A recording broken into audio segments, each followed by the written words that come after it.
Hello दोस्तों, SK electronics में आपका स्वागत है। दोस्तों कैसे हैं आप सभी? आशा करते हैं आप बहुत अच्छे होंगे। दोस्तों मेरे पास ये इंडक्शन आया है और आज मैं आपको इस वीडियो में ये ऐसी ट्रिक समझा दूं जो कि एक हिडन फॉल्ट होता है। उसमें ये कह देते हैं कि ये नहीं हो पाएगा, मतलब बोर्ड ही चेंज होगा। लेकिन दोस्तों बोर्ड चेंज करने की कंडीशन जब बनती है जब आपका बोर्ड टूट जाए और उसके ट्रैक खराब हो जाए या गल जाए ज्यादा ही कंपोनेंट की भाई अब नहीं हो पा रहा, किसी वजह से आपने कंपोनेंट भी लगा दिया उसके बाद समझ में नहीं आ रहा। ठीक है, अब देखिए ऐसा फॉल्ट बहुत से भाइयों के पास फंसता भी होगा और हमारे पास फंसता है, लेकिन हम इस फॉल्ट को निकाल करके पैसा कमा रहे हैं, लेकिन पब्लिक उस फॉल्ट को नहीं जानती है। वो क्या फॉल्ट है? जैसे आपका ये इंडक्शन चूल्हा है, इसमें एक फॉल्ट सबसे ज्यादा फंसता है लास्ट में आकर के। जैसे आपने ये देखा, ये प्रेस्टीज का है, चाहे कंपनी कोई सी भी, उससे कोई मतलब नहीं है। आप यहाँ पे देखेंगे, यहाँ पे पोर्ट रख दिया आपने, मतलब जो भी इसमें भगोना या छोटा बर्तन कुछ भी रख रहे हैं जो इस पे चलता है, आप यहाँ पे देखेंगे सेट को ऑन करेंगे, इसमें कोई एरर कोड नहीं आएगा। 1200 1300 जो भी इतना टेम्परेचर आप रख रहे हैं वो टेम्परेचर चलता रहेगा और मतलब आपका जो पोर्ट है वो गर्म नहीं होगा, मतलब कोई एरर भी नहीं है और ये काम भी नहीं कर रहा। तो ऐसी कंडीशन में आप कैसे चेक करोगे, क्या चीज चेक करोगे, क्या ठीक करोगे? तो वही चीज पे वीडियो बनाई गई है। वीडियो को लास्ट तक देखना, काफी इंपॉर्टेंट है और काफी अच्छी वीडियो होने वाली है। वीडियो को लाइक भी जरूर कर देना और जो हमारे चैनल पे नए आए हैं वो सब्सक्राइब जरूर करके जाना, ठीक है? जिसने कर रखा तो बहुत अच्छी बात है, प्यारा सा कमेंट जरूर करना। चलिए समझ लेना। देखिए एरर कब आता है? सबसे पहले आप इंडक्शन चूल्हे के अंदर ये समझो कि एरर कब आता है। इंडक्शन चूल्हे के अंदर एरर तब आता है जब उसके सेंसर से रिलेटेड फॉल्ट हो। समझ रहे हो? सेंसर कहाँ कहाँ पे होते हैं? देखो सबसे पहले ये है हमारा ये वाला, ठीक है। अगर हमारा इसका फॉल्ट होगा तो इसमें सेंसर का एरर आया, किसी में E0 भी आ सकता है, किसी में E1 भी आ सकता है। जैसे E0 हुआ भाई, हमारे भाई हमने बर्तन रख दिया लेकिन वो E0 खत्म हो गया, लेकिन फिर भी गर्म नहीं कर पा रहा। और सेंसर एक हमारा दोस्तों यहाँ पे लगा होता है थर्मोस्टेट, कि मतलब एक तरह से इसकी हीटिंग को करने के लिए। अगर ये खराब हो जाए तब भी एरर आता है। फिर हमारी लो वोल्टेज हो जाए तब भी एरर आता है, हाई वोल्टेज आ जाए तब भी एरर आता है।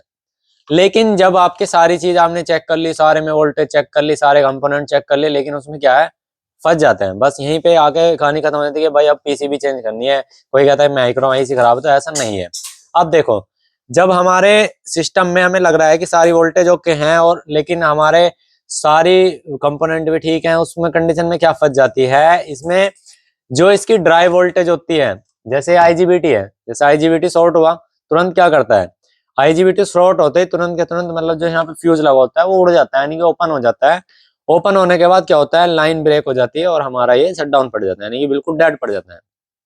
उसके बाद आप क्या करते हैं, फ्यूज को डेड करके एक बार सीरीज बल्ब में लगा के देखते हैं कि हाँ भाई शॉर्टिंग आ रही है। तो फिर क्या करते हैं, आईजीबीटी चेंज करते हैं। आईजीबीटी के बाद कभी कभार ब्रिज रेक्टिफायर भी साथ में खराब हो जाता है। उस कंडीशन में क्या है, जब यहाँ से ड्राइव निकलती है उसे सेंस कर लेता है नया आईजीबीटी, और फिर भी हमारी वो कंडीशन फिर से बन जाती है। तो उस कंडीशन में क्या होता है कि यहाँ पे जो आप ये देखिए, यहाँ पे आपको ट्रैक दिखाई देने होंगे, ये बारीक बारीक साइड साइड में जितने भी आप ट्रैक दिखाई दे रहे होंगे, ये देखिए इसमें है। कुछ जो अलग मॉडल की पीसीबी होते हैं उनमें क्या होता है, साइड साइड में बहुत बारीक ट्रैक होते हैं, बहुत बारीक। और ये क्या होता है, जैसे हमारे इस पे दूध निकल जाता है या कोई पानी उबल जाता है किसी गलत तरीके से, मतलब उसमें कुछ आइटम डाल रखा हो, और इसमें क्या होता है वो अंदर जा करके फैन से इस तरह से जब फैन चलता है तो यहाँ पे छींटे लग जाते हैं। वो छींटे लग करके कहाँ पे जाते हैं, वो हमारी इस पीसीबी के यहाँ पे जाते हैं। और इस पीसीबी के यहाँ पे एक जंपर भी लगा होता है और यहाँ पे हमारी दोस्तों या तो जंपर या रेजिस्टेंस ये सब गली मिलती हैं। आप हीट सिंक नहीं खोल पाते हैं उस समय पे, आपको हीट सिंक खोल के देखनी चाहिए।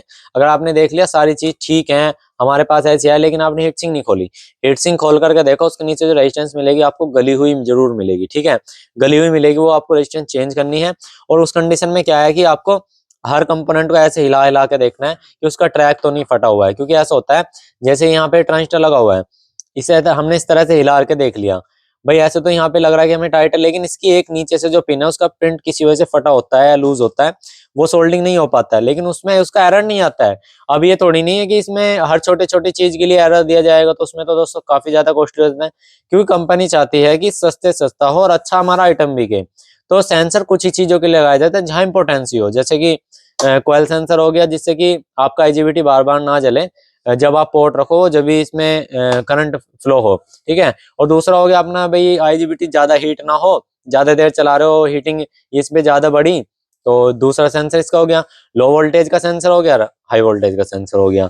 तो ये चीजें होती हैं।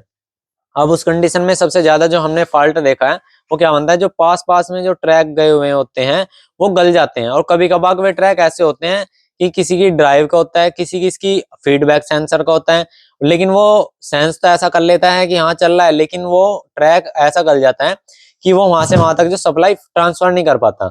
और पास पास में होता है तो हम क्या करते हैं, इस पूरे पीसीबी को बाहर निकाल कर, पूरे पीसीबी में यहाँ से कनेक्शन खोलते हैं, पूरी पीसीबी को ले जाकर पानी में डाल देते हैं, थोड़ा सर्फ डालते हैं और ब्रश से अच्छे से धो लेते हैं इसको। फिर हमें फॉल्ट को पता लग जाता है कि भाई कौन से ट्रैक में था। जब ऐसा फॉल्ट बनता है ना तो दोस्तों मोस्टली ज्यादातर या तो कोई प्रिंट हमारा गल जाता है, गंदा हो जाए, गंदा होते ही वो उसकी पॉलिश उतर जाती है। पॉलिश उतरने के बाद कॉपर तो होता है, कॉपर की बहुत ज्यादा पतली लेयर होती है, पतली लेयर होने के कारण दोस्तों वो ब्रेक हो जाता है, मतलब गल जाता है। तो वहां पे हम ट्रैक को जोड़ देते हैं, वहां भी फॉल्ट क्लियर होता है। दूसरे नंबर पे इस हीट सिंक के नीचे किसी किसी में एक दो, किसी किसी में नहीं होती, वरना यहाँ पे 2-3 रेजिस्टेंस लगी होती हैं, वे भी गल जाती हैं, तब भी हमारा सेम फॉल्ट आता है। और किसी किसी कोयल के अगर यहाँ से आपकी हीट सिंक ट्यूब से तो यहाँ पे चल रही है, लेकिन यहाँ पे कोयल इससे अटैच ना हो पा रही हो, तो आपको बीप साउंड चेक कर लेना है इन दोनों पे। बिल्कुल इसे कोयल को बाहर निकाल करके हर तरह से हिला जुला के मीटर लगा के, तो बीप कंटिन्यू रहनी चाहिए, जो समझ जाओ आपकी कोयल ठीक है। क्योंकि मैंने ऐसे देखा है कि यहाँ से तो हम इसे वायर को हिला रहे हैं, सिर्फ ही हीट सिल्यू पे बची हुई है, लेकिन जो उसके वायर अंदर का जो वायर है वो कट चुका होता है। तो वहां पे भी ये कंडीशन बन जाती है। जब भी अब आपके सामने ऐसी कंडीशन बने, आसानी से आप ऐसे रिपेयर कर सकते हो। या तो कोई ट्रैक जला हुआ, मतलब कटा हुआ गला हुआ मिलेगा, जलेगा तो नहीं है, गला हुआ मिलेगा। क्योंकि जलता ट्रैक वो है जिसपे लोड होता है, जिसपे कोई सेंसिंग होती है ना, थोड़ा बहुत फीडबैक वगैरह, तो उसमें दोस्तों क्या होता है, वहां पे कभी कभार एरर नहीं आता है और हमारा सर्किट पूरा चलता रहता है, लेकिन वो ट्रैक जोड़ते ही हमारा काम करने लग जाता है। और ऐसे यहाँ कोई रेजिस्टेंस वगैरह होती है हीट सिंक के नीचे, वो साफ करके धो करके बोर्ड को पता लग जाता है। तो इस तरह से दोस्तों आप आसानी से फॉल्ट निकाल सकते हो। ये मैं अपना एक्सपीरियंस बता रहा हूँ, क्योंकि दोस्तों हमारे पास दुकान पे रिपेयर होने आते रहते हैं, हम फॉल्ट निकालते हैं, लेकिन सोचते हैं कि आपको भी 2 पैसे कमाने का मौका मिले, जैसे हम कमा रहे हैं ऐसे आप भी कमाओ। तो आई होप आपको दोस्तों वीडियो अच्छे तो एक लाइक कर देना, और चैनल पे वाकई में आप पहली बार आए हैं तो सब्सक्राइब जरूर करें। Thank you for watching this video, और हमें ये जरूर बताना आप ये वीडियो कहाँ से देख रहे हैं।